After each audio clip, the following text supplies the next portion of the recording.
everyone. Thanks for joining us. My name is Ellie, and welcome to our Cohere for AI Fireside Chat with Sasha Rush, hosted by Cohere João. Again, thank you for joining us today. Before we get started, I just wanted to take a moment to talk about Cohere for AI. If this is your first Fireside Chat, welcome. And if you've been with us before, welcome back.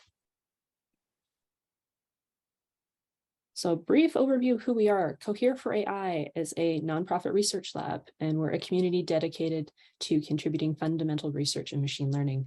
We're working to solve some of the field's most challenging problems. Our programs include supporting community-driven research across fundamental machine learning topics, the Cohere for AI Scholars Program, our full-time research positions in our lab, and our Fireside Chat speaker series. Our mission, in a nutshell, is changing where, how, and by whom research is done.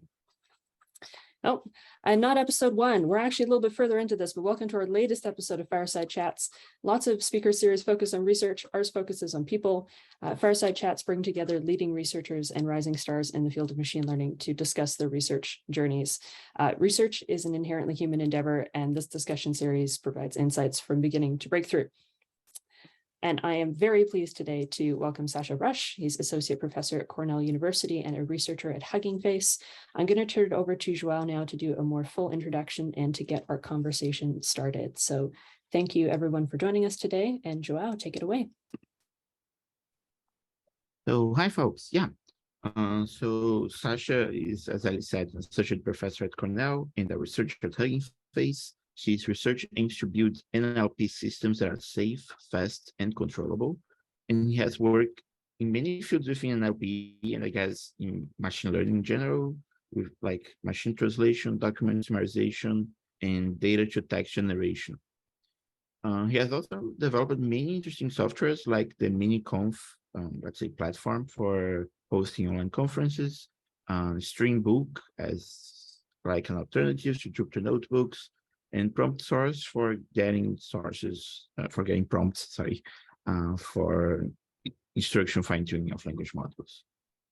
Finally, he has also written pedagogically explorations of transformers and the S4 model, and some notebooks that can help you improve or test your knowledge of tensors, automatic differentiation, and GPUs.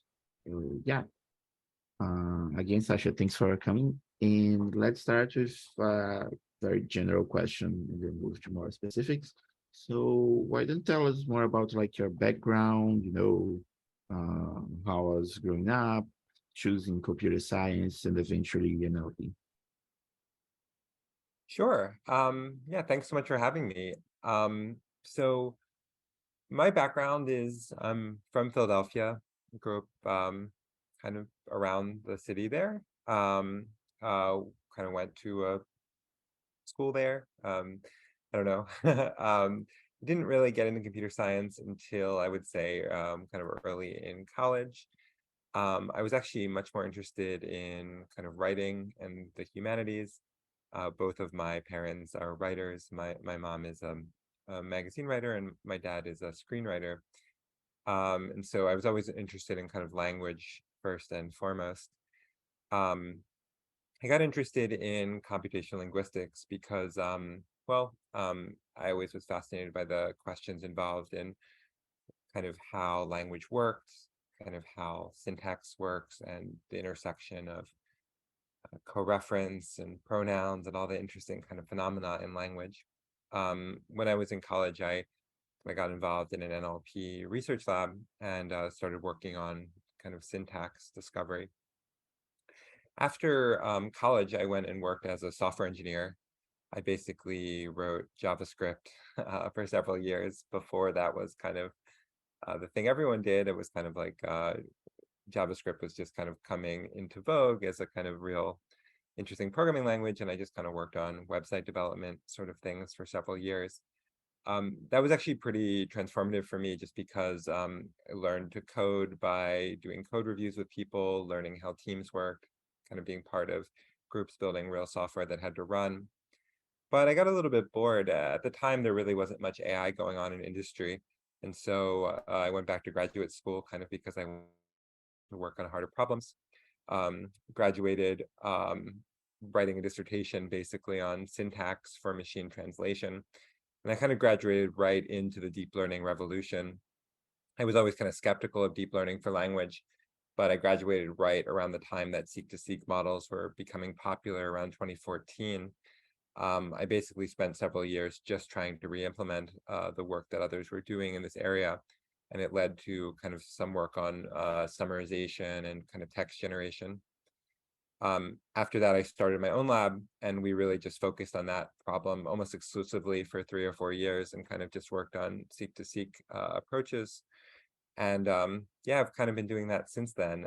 In about 2019, I moved from a lab at Harvard to a lab at Cornell Tech in New York City. And I also joined Hugging Face at that time. I joined Hugging Face mostly because I had been working on seek-to-seek open source software in my lab, and they were just doing it way better. So I kind of figured like I couldn't beat them, I might as well join them. And I've learned a lot from working with them and trying to kind of understand how they do it, and kind of this new generation of people who are kind of native to software engineering for machine learning. It's kind of a long-winded answer, but that's kind of been my research path. Oh, no, it's a great answer. So just, briefly on that last point, how do you divide your time between Hugging Face and Cornell, and both like literally like, I don't know, I work 10 hours in one and 30 in the other, for example, but also like, how do you manage your time to be effective in both? It's a really great question. I wish I could say it was super simple. Hugging Face is a unique company in that it's extremely distributed, and it runs mostly through a Slack channel of people kind of communicating various ideas around the globe. So practically, I do spend 1 day a week where I literally go into the Hugging Face office, but I must say that I kind of spend distributed amounts of time based on what's going on in the Slack channel, what comes up on their side versus what comes up in my work. One thing that I kind of helped motivate my choice to move to Cornell Tech is that it's actually a relatively recent campus of Cornell University. It's only about 10 years old. The physical campus is about 5 years old. And part of the goal of building this new campus in New York City is that they wanted to have professors kind of have 1 foot outside of academia. So as part of the tenure process here, we have a requirement called external engagement, which kind of requires professors actually to work or do some sort of activity outside of academia. So in some sense, Hugging Face is a really nice fit for that, in that I'm able to kind of divide my time between the 2 places and kind of in some sense get credit for both, which I find enjoyable. So technically 1 day a week, practically I would say it kind of ebbs and flows how much time I spend between the 2 places. That's, oh, okay. Yeah, that's really cool. Especially the thing about Cornell encouraging you folks to do work both in academia and industry. I think we should have more of that in a healthy way, not in a industry. Yeah, and I'll give a quick advertisement for Cornell Tech. So we teach only a master's program. And so it's kind of targeted for students who are interested in kind of learning about data science, learning about machine learning, and then kind of going into industry. So for that reason, there's kind of this particular goal of having professors who kind of bridge those two worlds. So now I wanted to ask about the annotated transformer and the annotated S4. So how did the idea come about? When do you choose to, annotate a paper or another? How's the workflow on that? Yeah. I think one way I think about this is that there's some things I do because it's like what I'm supposed to do because it's my job. And there's some things I do because I literally cannot stop thinking about them. And the transformer was one of those examples where it was just this puzzle.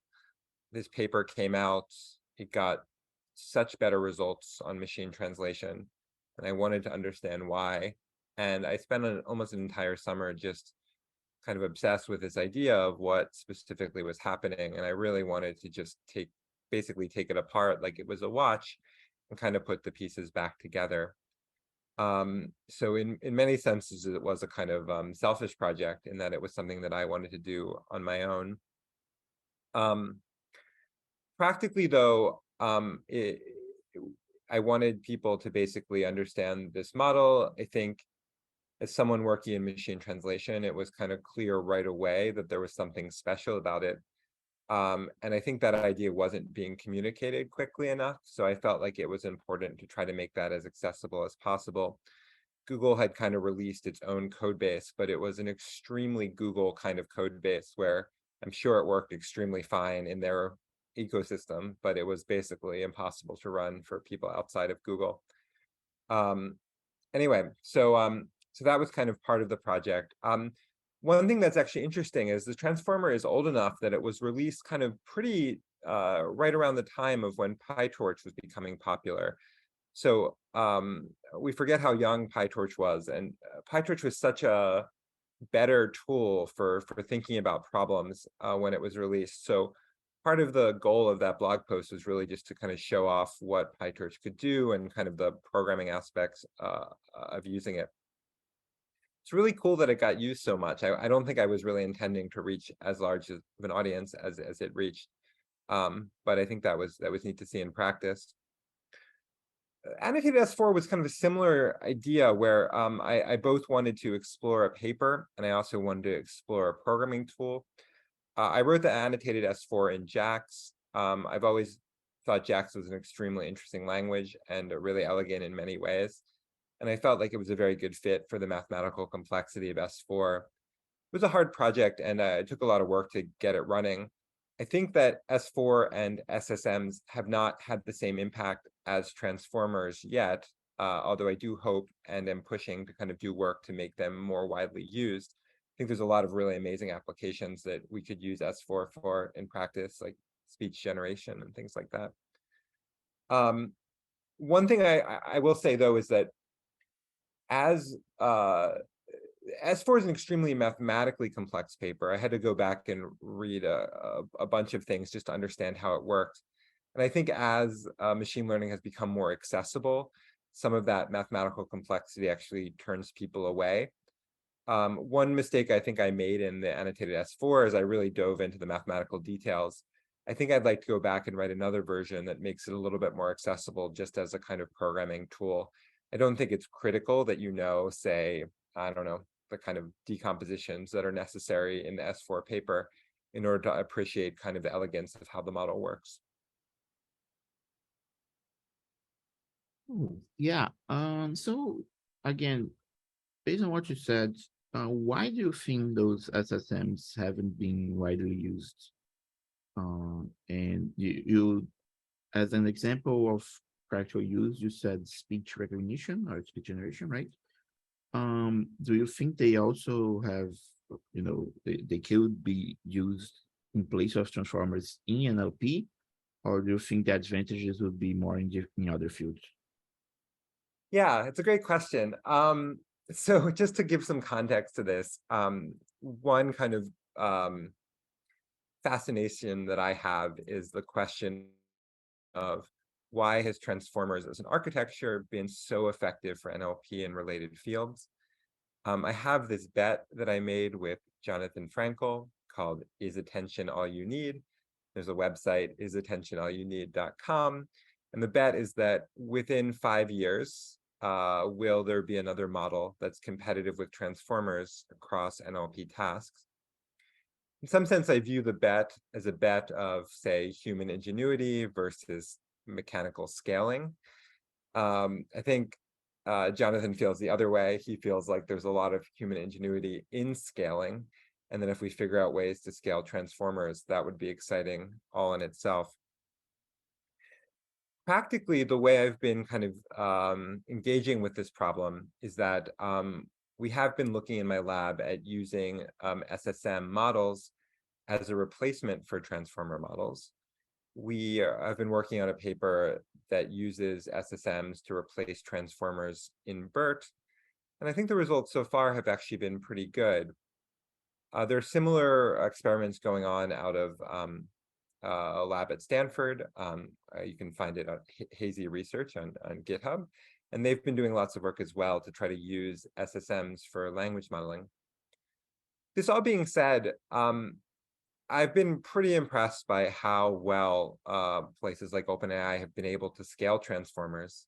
I mean, we see in the recent GPT-4 release that they're able to go to 25,000 token length, which is really remarkable and kind of shows that people have been able just to extend attention, even for its flaws, to really extreme lengths.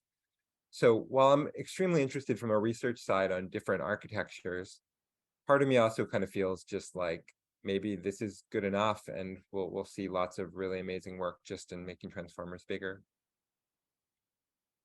Yeah, yeah. I also have this feeling like why do transformers work so well, right?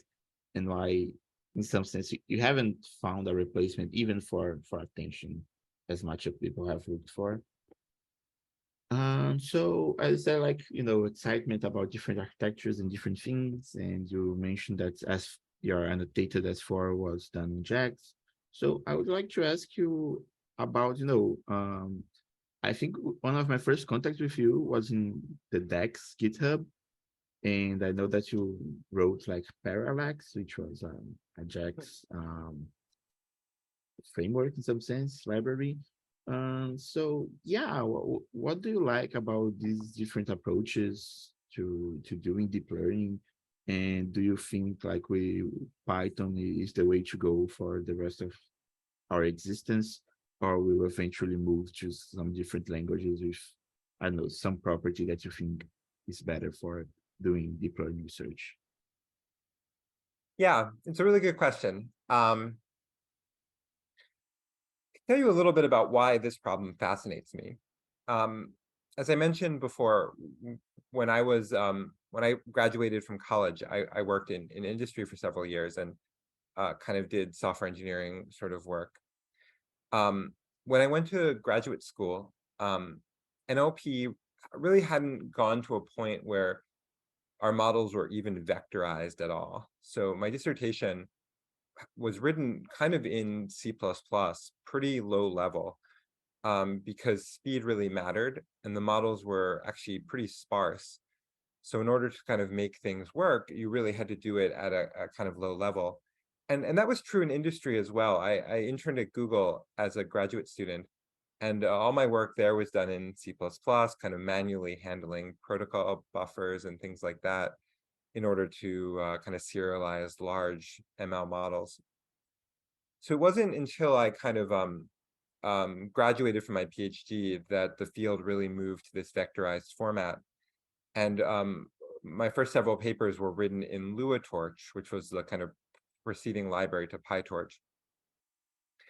The move from kind of C++ to vectorized LuaTorch, and then again from LuaTorch to PyTorch, was really a kind of really an awakening period for me as a researcher, of just feeling like now the code and the math are much more attached in a way I hadn't seen before. And I felt like I could be much more expressive in my research and try out much more ambitious ideas, just because there was so much less overhead in that movement. And so I think for a while, I was very obsessed with this idea that if we could give researchers the right kind of expressivity in their tools, it would really lead to improved research and improved understanding. So I think that's been an idea in my head for a while. And I was lucky enough to know some of the developers of JAX early on, and they gave us kind of tutorials on how it worked. And I did find that that gave even a kind of a higher level of expressivity into kind of programming and development. And then I don't know, I've kind of been interested in even more experimental procedures, such as this language DEX that they've developed as well, that kind of gives you even a kind of more control. I will say, though, that at the same time this was happening, I would say there became this kind of happened around the same time that the field of NLP really solidified in its models. So while we had better and better languages for exploring more creative ideas in deep learning, the kind of research community really kind of solidified on having a very fixed static model in the form of the transformer. So I would say in some sense that's made it less important to have expressivity in our tools if what we're using is all really the same model under the hood. And it makes me a little bit sad. I'd love to see kind of better tools, better compilers, more creative ideas. But I also kind of understand how having one dominant architecture is really useful, and it makes everyone kind of jump up to a higher level. Like we no longer work on model architectures, now we work on, say, prompting or prompt chaining or things like that, that maybe are a little bit more accessible to most people. Yeah, makes sense. I also really like the idea of tools that, allow people to do things they couldn't do before. I also think the transformer monomania that got into NLP and slowly eating away at the rest of deep learning kind of supersedes that, right? We don't really, we don't need to be able to do super complex architectures if what you need to do is write one block and copy that 72 times or something. Uh, but on this topic, so I see that you had a project called Stringbook, which is in some sense an alternative to Jupyter notebooks. That you said you don't need to, break the flow, open a browser to use. Would you like to talk a little bit about it, and what do you think, the, the the weaknesses in Jupyter notebooks are? Yeah, this is a topic maybe I'm less qualified to chat about, but happy to. Uh, I I spend a lot of time teaching. Um, I really enjoy teaching, and I end up teaching a lot of coding, kind of not on purpose, but just because I think a lot of people who are kind of very mathematically strong come to ML classes without, say, much experience kind of writing Python code. And I think for that reason, I really appreciate notebooks. I think they're an extremely expressive way of kind of working with data, kind of combining data and graphs, and kind of working through assignments.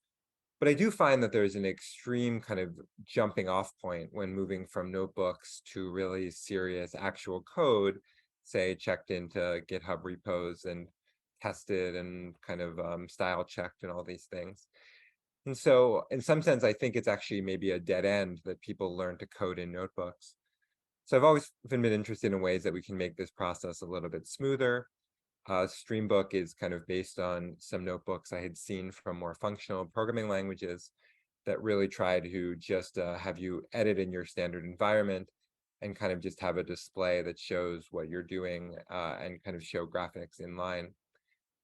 For me, that's a kind of more natural way of coding and also blogging, where you can kind of just write and kind of see what you're doing as you go. And so I kind of built that tool for myself in order to kind of go through that process.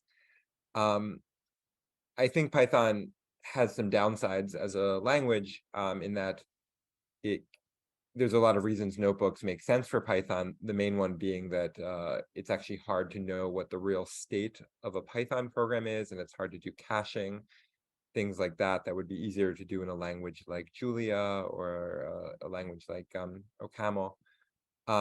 However, I think for me, it was a helpful tool, and it's what I use for blogging and writing. And I've gotten some of my students to use it, but I don't know, it hasn't really caught on the way I was hoping. So as you mentioned Julia, and well, I love Julia. So, have you played with Pluto notebooks, and what do you think of them? Yeah, I think that was one of the inspirations that I looked at. I can't say I've written really large programs in Julia, but I found the demos for Pluto notebooks really impressive. Um, a lot of people I respect a lot say Julia is incredible, and that it's a really amazing language. The reason I haven't used it is because for me, actually, like distributing code that helps people in their day-to-day workflow is pretty important. And I think my field has really kind of solidified on Python. So I try not to move too far from Python in that regard. But if everyone decided to use Julia, I would be very happy. Yeah, definitely. Me too. Yeah. So now moving to the next question. Uh, why don't you do like a pitch on named tensor notation and like say whether you think people are adopting some of those ideas already, or you think there's still a long way to go? Yeah, so going along the same theme of just how do we make mathematical programming easier for people from all backgrounds. Having taught kind of machine learning and deep learning for several years now, it's extremely clear to me that 99% of the challenge is in understanding the shapes of the program. And students from both backgrounds, either from a coding or a mathematical background, really struggle with even kind of keeping a mental semantic model of the shapes of their program as they go. And I think I've noticed this both from a paper reading and both from a coding point of view, that people think that they need to know complex math or they need to know proofs or things like that, but really, like, the vast majority of deep learning is really just tensor shapes. And I don't even want to say this is linear algebra because a lot of it is nonlinear, but it's still just a matter of kind of keeping a real clear view in your mind of what the shapes are and having a mental map from those shapes to the underlying implied algorithms being run. So that being said, one of the things I really try to argue for is that when you go through your own code and try to understand each line, you should constantly be testing yourself of, do I know what the shape of this variable is? Am I comfortable that I know the shape, I know what it represents, I know what the input and output constraints are of this system?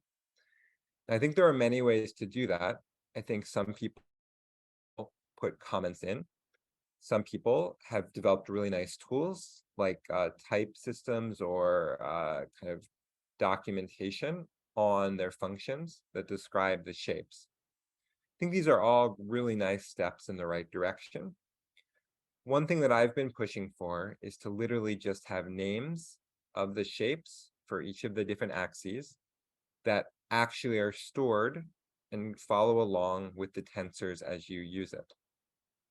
The argument for this is that if you have names, then things like contractions or matrix multiplies can be clearly stated as happening along a named axis.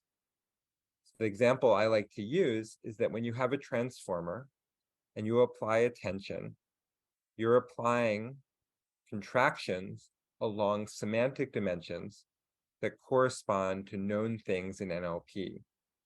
So when you apply a tension over time, you can literally just say that you're contracting over time. Or when you apply the dot product between the two values, you can say that that dot product is over the hidden dimension. Once you have this, what's really nice is that a lot of sources of errors go away. The standard self-attention operation is symmetric along two different axes, which means that there are 4 different programming mistakes you can make that will run and actually give you an answer, but the answer will be an incorrect implementation of the transformer, and your final results will be quite incorrect. Now, this is critically important when you're a student learning, because it will train, the loss will go down, but you'll get the wrong results. And watching students do this again and again and again kind of made me think like we really would benefit from just having some sort of check that kind of actually writes down the semantics of the system as we go. So I'm not dogmatic about this. I don't totally know how it will catch on or whether it will, but it's just a kind of note that we should think about these things and kind of take them seriously in our kind of ML programming. And do you think we're adopting that in libraries? I mean, I have the sense that we're adopting that in libraries more than we're adopting it into like research papers, you know, like I've seen XMAP, Inject, and I think PyTorch may have some versions of named Tensor Axis, but I haven't seen it much in papers themselves. So what do you think of that? That's fair. Yeah. I mean, I think yeah. I mean, mathematical notation is something that is very slow to change. We're obviously all taught in a standard form and we all learn it in a particular way. That being said, there are examples where there have been large shifts in mathematical notation in various other fields. if you look at the mathematical notation used in statistics, it obviously differs from the kind of generic notation you'd be taught in a math class. There are various different forms of notation that come up over time. I guess the most famous one being Einstein notation. So I don't think we were writing this to try to convince people to change their NURBS papers to use our notation. But I think in the long run, if people continue to kind of develop new approaches to deep learning and new models come out, I think I would love to see a kind of textbook level, intro level treatment that really takes the kind of shape question seriously and tries to teach it in a kind of formal standard way. Yeah, makes a lot of sense. Thanks. And so I think for my final question, then we go to the Q&A. I would just want to ask about the puzzles you've launched for like GPU, AltDiff, and tensors. I find them really cool. I find their idea really cool. So like, how did the idea come about? When do you decide, okay, I'm gonna do another one, and the topic of that one? Yeah, so just to give some context, last year I released 3 different sets of puzzles. The way I think about these is they're about 10 problems in a given area. They're all supposed to be solvable by very short amounts of code and to give you a kind of a quick response back. One thing I really love about teaching programming is that you get immediate feedback for whether you did things correct or not. These puzzles were actually motivated by a course I teach. The course is called Mini Torch. And you can go through the Mini Torch material online. It's a full course. It's kind of 5 full assignments. Each of them basically implementation of one part of PyTorch, starting with auto differentiation, then going into tensors, and then going into GPU programming. The puzzles kind of follow the same line where it takes one part of that course and really tries to make it as basic as possible and simplify it down to its basic part. I think I would really recommend starting with the first one, which is called Tensor Puzzles. Tensor Puzzles targets this problem I mentioned earlier, which is shape understanding, and particularly understanding very deeply how broadcasting works. I must say, I used broadcasting for many years, and I just didn't get it. I kind of just would try things until it worked. But actually, the rules are quite simple. And if you go through them and work through the puzzles, you can do some pretty interesting things just by using broadcasting. The second set of puzzles, I think, is the most popular, and that one goes into the low-level basics of CUDA GPU programming. GPU programming is something I never really learned until pretty recently, and then I kind of gave myself the challenge of trying to understand why transformers were so efficient and why they fit the certain particular GPU architecture so well. And I think to understand that, you really only need to understand why matrix multiplication is so fast on GPU. But to understand why matrix multiplication is fast, you really need to understand basically how GPUs work, how memory locality works. And to get there, I think it's important to kind of build up your skills one step at a time. So in that puzzle, you kind of start with doing basic GPU operations. And the last puzzle is actually a pretty hard one, where you have to rederive kind of tiling for matrix multiplication from scratch. The last puzzle is, it's called AutoDiff puzzle. And actually, I think I need to do another revision of it because I think it's a little complicated. But that puzzle kind of asked you to compute Jacobians of common operations.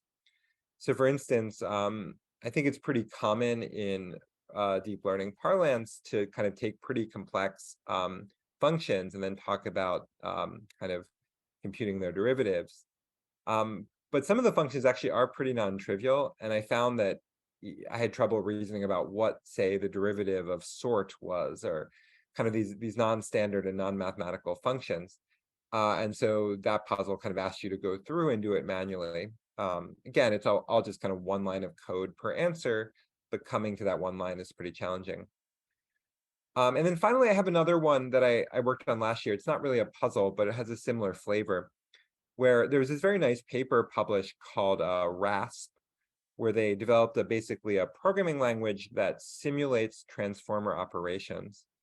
And so I implemented that programming language in Python and gave a set of puzzles basically of using it to compute operations. And the punchline there is you can do some neat things, like you can use this language to build a little adder where you can actually add arbitrarily long decimal numbers kind of just by running attention, key query value sort of operations. Anyway, so this was kind of maybe a project I worked on. These were all last year. So check them out. I don't know if I'll keep on doing them, but if people have any ideas for new puzzles, I'm always interested. Yeah, I checked recipe out, and I really liked also the original paper. I think I need to dig into that one more. I like when people bring more, I don't know, formal old ideas from computation into deep learning to try to understand what the hell we're doing. Uh, yeah, you were going to say something? No, I agree. It's a Yeah. really nice paper. Yeah, the blog post was really just a re-implementation of it, and yeah. Yeah, so in fact, before asking the Q&A, I'll just ask like a kind of throwaway question, but have you read like the Little Schemer or Little Prover or any of those books before? Yeah, yeah. So when I was an undergrad, I found those really interesting. I I had read the Little Schemer, and I had read the structure interpretation of computer programs. Is that what it's called? The SICP, yeah, the Yeah. MIT scheme book.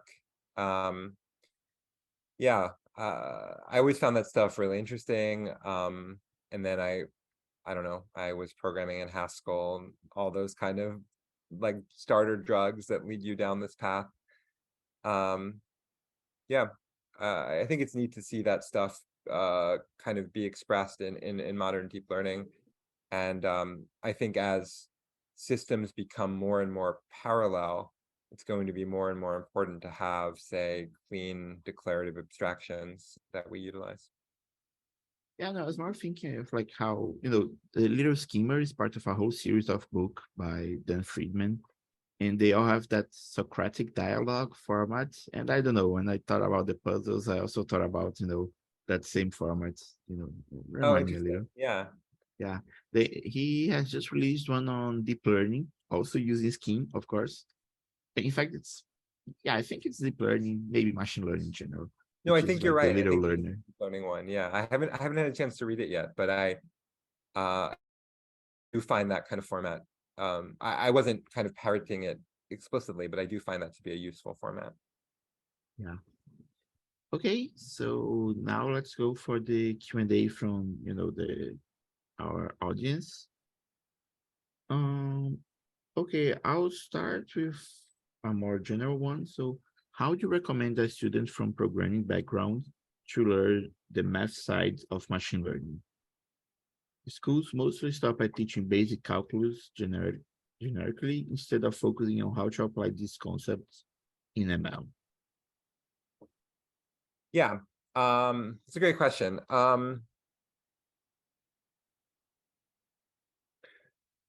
So I definitely have the learning style where I don't really feel like I understand it until I've coded it. And so in that regard, kind of working through a text where you um, actually have kind of access to the code and being able to kind of compute as you go, I do find that to be extremely helpful. Now, I don't think you can do that for everything. I mean, you're not going to be able to really understand integration just kind of by playing with PyTorch. And so I think you can take that step too far. However, when it's possible, say if you're learning physics or something like that, being able to kind of code along with a textbook, understand each aspect of it, I do find extremely helpful. And I think it's helpful for the reasons I described earlier, in that it forces you to test whether you understand the inputs and the outputs to functions. It forces you to test the sizes. I actually found it quite helpful when coding up the annotated S4 to be able to have unit tests to just check if I got the math correctly or not. just to say, like, was my intuition right, or did I make a mistake somewhere? That all being said, I'm also a believer that hard things are hard and you should just accept that. Like, oftentimes the right answer is to just go to the library, brew yourself a cup of tea, like put your laptop and your phone as far as away as possible as you can, and just really read things hard and take notes. I mean, I don't think there's an easy, straight way to understand a complex, hard topic. Yeah, yeah, definitely agree, especially on the part of getting rid of the phone and being at a place like a library. Okay, so does Mintorch have any lecture videos? You know, I didn't put together any lecture videos. I should do that. It's funny, I'm not someone who learns very well from videos. I just find it to be too linear for my brain. So my class tends to be, as João said, like pretty Socratic. I tend to ask people to ask a lot of questions and try to clarify mistakes and go through examples. So for that reason, I haven't kind of put together a kind of straightforward lecture videos. But I have had a lot of requests for that, so maybe I will. I do understand that videos actually are the best way to learn for a lot of people. So I'll try to do that in the future at some point. Oh, yeah. Yeah, I consume a lot of educational videos, not always lectures, but stuff like, Tribune and Brown. Sometimes I wonder if I'm really learning anything, but at least it's like edutainment. No, it seems great. I mean, I totally understand that, and I'm very impressed by the ones you mentioned and how visually compelling they are. And I don't know, he has a great toolkit for making mathematical explainers and things like that that I really appreciate. Yeah, man, it's really cool. Okay, so for a more technical question is, are there any works that look at SSMs from a causal perspective? Works outside the node. Interesting. The word causal has, I think, gotten a little bit complicated. In the kind of casual way that people use the word causal in deep learning, just to mean kind of left to right autoregressive. There are a lot of works that do that, where they look at kind of generation from SSMs, either for images or for text. If you're asking more about it from the causal kind of true causal reasoning sort of perspective, I haven't seen anything that particularly looks at that connection. Got it. Thanks. And well, I congratulate you on the tongue twister of the. I'm not even try casual way of talking about culture. Yeah. Anyway. Yeah, that's a very weird English phoneme. I think there's not a, yeah. I'm not totally sure. Yeah. Okay, so let's go for so here's a question about how you create stuff like the annotated transformer. How should we structure projects like annotated transformer? Any pointers on what parts of the paper to implement, or even which paper to choose? Yeah, it's a good question. So I have an assignment in my PhD class where I ask students to pick a paper and pick a table and then re-implement it and try to get as close as possible to those results. When giving that assignment, I've learned that it is extremely hard. I would say 90% of the students do not succeed even in doing that. And it seems really easy at first pass. So my recommendation when they do that assignment is actually not to think too much about which paper to take, just to pick any, because the assignment is more about kind of gaining empathy, that what you read in a paper is the final result that they got at the end, not the process they took to get there. And so I would say kind of doing it with any paper is a really useful exercise. And the point is really just to go through the process itself. Now, if you're asking about how I actually do it, the method I ended up using for most of the time is that I I write basically as a standard Python library. So I kind of structure the coding process as just a documented Python library where I write it in a standard file. I add lots of comments and I kind of intermingle, say, text from the paper with the code itself. Then when I actually play with it, I play with it in a notebook that kind of calls that library, and I make graphs or I make little diagrams that kind of actually show what's going on. Finally, the way I publish it is I use a library called JupyText, which just converts my library to a markdown file, where that markdown file can then be converted to a notebook. So I find notebooks to be a really nice way for people to consume blog posts and a good way to style them.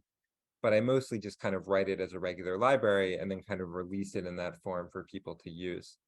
And I think all these, all this is online. There's a GitHub repo for each of these projects, so you can go through and see how that works. And I think once you have it in Markdown, you can kind of style it however you want as the final product. Yeah, thanks for that answer. So now we're going for 2 questions related to PhDs. The first one is, do you think your kind of research, the research done at your lab and at Cornell, in general requires a PhD? Yeah, it's a good question.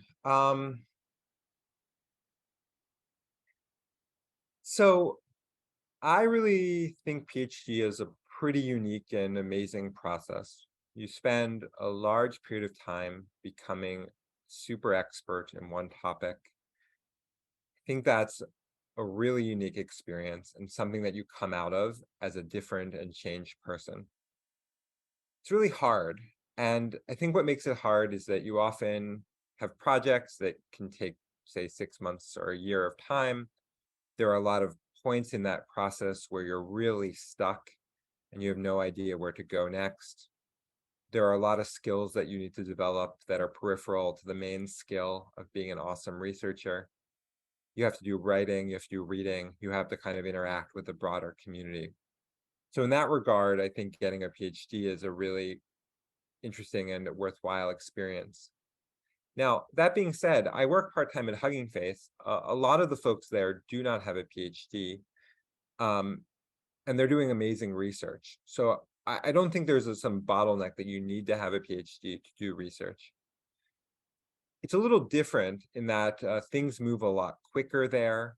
There's less of an emphasis in kind of making, say, like long-term mark as you personally are a researcher, and more on kind of producing things that on a slightly shorter time frame are really awesome and amazing. So I think in that regard, they both have benefits. I'm been pretty impressed by what OpenAI has been able to do with mostly non-PhDs. So I do understand how that's like really valuable in this day and age. That being said, I think a lot of my PhD students don't just want to scale big deep learning models. They want to work on other topics. And I think that would be harder to do in industry. So depending on who you are, I think they're different choices, but they're both interesting and valid. At least in my lab, though, you kind of come here to get a PhD. Great answer, thanks. And now the other question on PhDs is, what advice can you give on how to decide on which PhD program to, well, I guess apply to, right? You can decide where you go. Yeah. And what happens if the research topic pursued doesn't bear fruit? Yeah, it's a good question. One kind of tragedy I would say that I see these days is as large language models become more and more effective, more and more people want to get a PhD in that area. But I kind of feel like that's actually a bad feedback loop, because I think actually there are less and less questions in academia that we can ask about large language models. And so what ends up happening is we get a huge amount of applicants and very few of them get admission. And then people kind of feel bad for themselves, but really, I think a lot of them are interchangeable and are all great. And it was just kind of luck of the draw about who got into PhD programs. So part of my recommendation would be to try to find topics that are a little bit more out there, kind of topics that don't work yet and maybe are 10 or 20 years away from working on. A PhD is a long period of time and you don't become good at it until the end. So I think like you want to be kind of graduating into a field that's kind of emerging. Now that's easier said than done, but I do think it's worthwhile to think about the cost benefit in that process. Now, that being said, if you really do want to get a PhD in this field, I would apply very broadly. There are lots and lots of amazing NLP faculty at really lots of different schools. So kind of don't limit yourself to kind of the particular brand names you may have heard of. I have amazing colleagues all over the place, and I think a ton of them would be great. And there's a lot of particularly young faculty who, I mean, starting with a professor is just amazing because you get this kind of intense person who's like super into the topic and will work with you on building new things.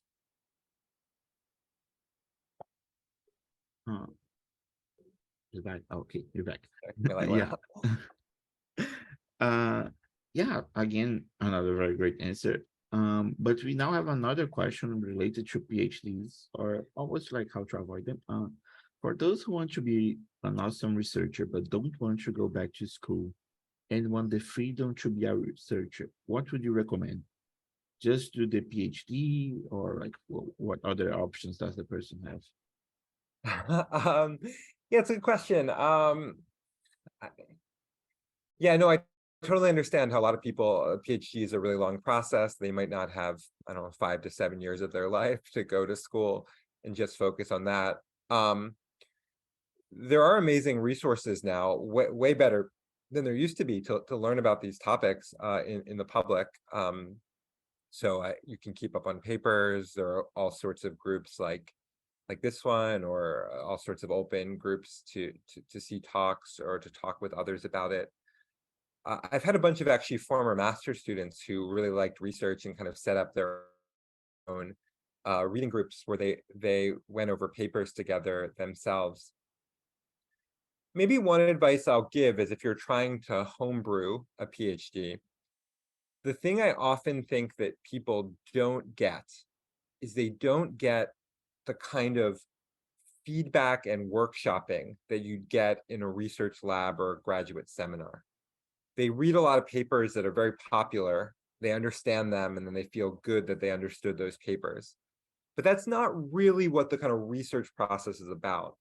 The research process is about kind of producing things of your own and learning how to go through the process of self-critique and taking feedback from others that causes you to kind of filter down the idea further and further till you find the really like core kernel that's unique and interesting and surprising. And I think the only way I've found to do that is through a process of really like building up trust in a lab where all the students know they're kind of working together and care about each other, but also are honest with each other and give kind of serious feedback about where the work's going and what the results do. And so I think like looking at research from the outside, you kind of see a lot of these successes, but I do kind of think it's important to kind of build up a group or colleagues who will kind of give you that feedback in order so that you can kind of like see where your work is kind of maybe falling short.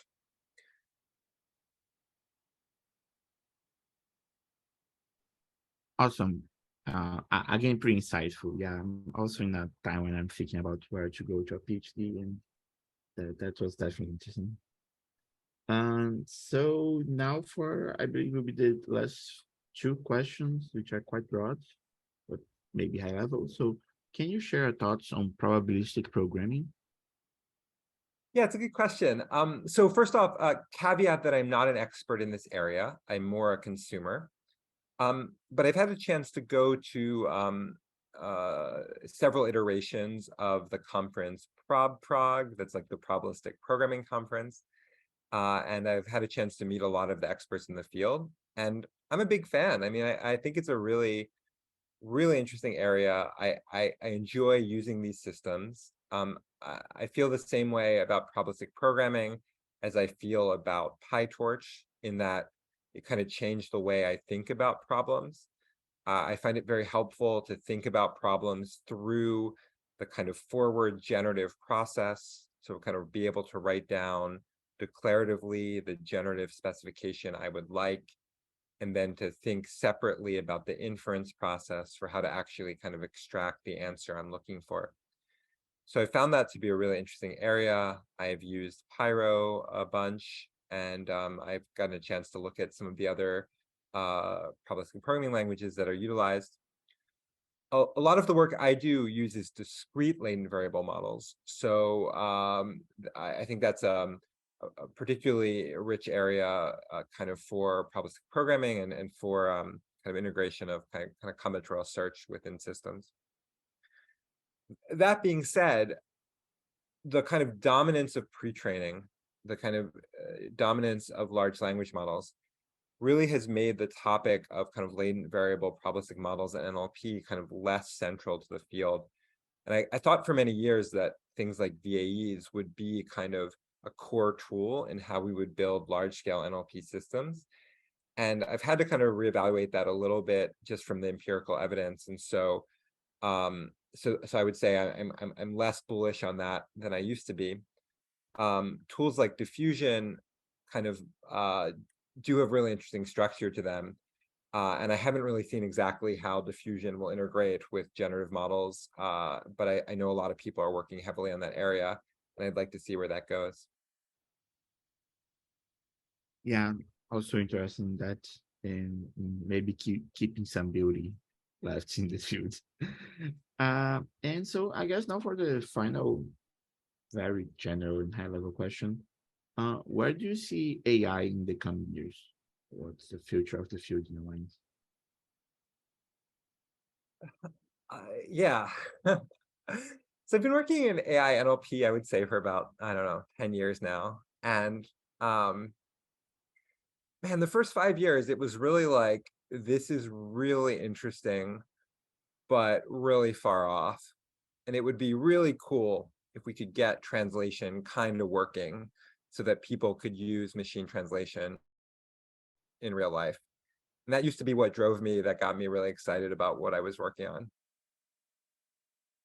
The last 3 years and then the last 6 months have been really remarkable. I mean, both exciting and scary and strange. And like everyone else, I've been playing a lot with the OpenAI API recently. And the fact that I can just sit down and type instructions for a task I would like to accomplish, and it like 90% of the way gets there. And I kind of expect that 90% to get to 100%, and that just to really change all sorts of things. I'll just give one example, which I think has kind of been a motivating example for me for the last several years. When I was a researcher, I would often have people come and ask me questions. They would say, I'm a journalist and I'm writing an article, and I would like to extract all the kind of Supreme Court cases from these years. Or I don't know, I am a lawyer and I would like to find all the citations of these articles. I could kind of help them out, but I would have to say something like, go sit down, annotate 10,000 examples in a common format, get all your data in a common format, we'll train a model, we'll try to get you some answers, and then maybe by then you'll get a good result. And oftentimes they would just tell me like, oh, that's too much work, I need this by Thursday, and move on. And it kind of always bummed me out that I was like working in NLP, but I couldn't solve the real NLP problems people have. And in the last 3 months, it really does seem to me like I can sit down, write a script, and kind of answer some of these questions for people, at least to a degree that they would find satisfactory. And that's such a large change, and it's such an exciting thing that we can kind of help out people doing real work in the real world with just kind of NLP scripts. And so, at least at the moment, that kind of is really what excites me about the future of AI. Now, there are lots of issues, there are lots of other problems. I expect to see lots of chaos created by these systems that I'm not super comfortable with, but at least in the short term, that kind of like solving real problems with NLP is, I think, what excites me the most. Cool. I also think your prediction for the future is that something will be Transformers, right? so you can get the money and win the bet. Well, I have 4 Um, years. So 4 years, if anyone wants to help me out, beat Transformers by 2027, and then I can win my bet. Okay, so yeah, thank you very much for coming here, answering all the questions, and I think you're ending this now. Cool. Thanks, everyone.